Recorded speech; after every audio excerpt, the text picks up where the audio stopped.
So alright guys, in the part 1 of this video I showed you guys how to connect chatgpt to your WhatsApp so that you can automate your messaging reply on WhatsApp. I also realized that being able to use chatgpt to automate messaging on WhatsApp, we need to train chatgpt based on our business data. It can reply our audience the best way we would reply them if we were the one chatting with them.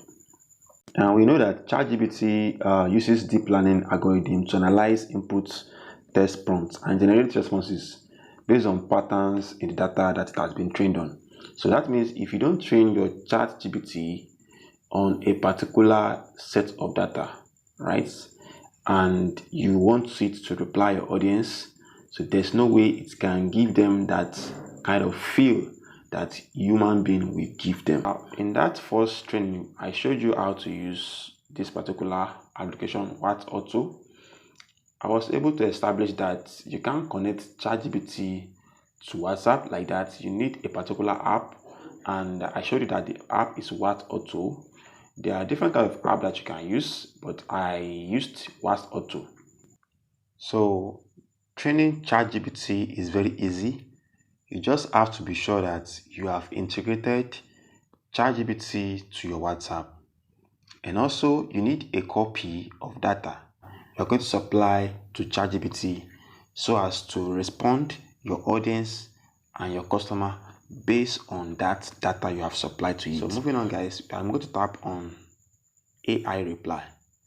So under AI reply, it's going to show where I've put my key and model. If you don't know how to do this, go and watch the part 1 of this video where I showed how to integrate ChatGPT to WhatsApp.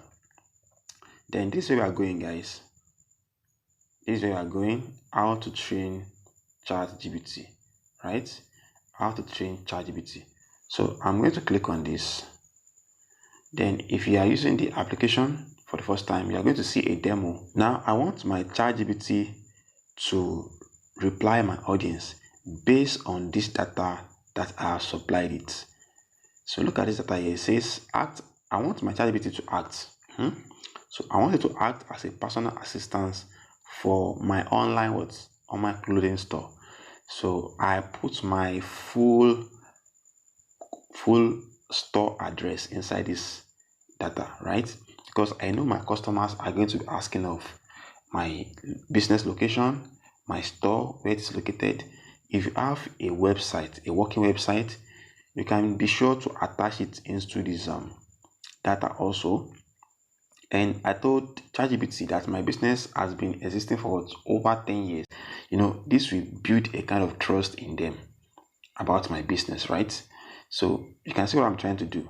So I'm trying to give ChatGPT some kind of information that it can twist and it can ruminate on, and based on that information reply my audience, right? So I went on to write what my business stands for, the watchword of my business.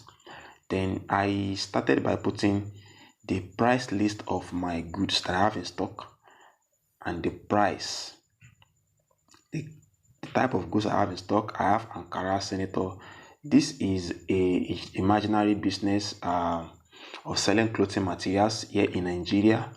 This kind of materials, Ankara materials, Senator materials, Kampala materials, they are famous clothing materials in Nigeria. So I can put more if I want to. So I can still supply my ChatGPT with more information. As you can see, there's still space for more. So you can always supply ChatGPT with more information. Just put as much as enough. So you need to understand who your audience are and those likely things they are going to ask you if you are the one chatting with them.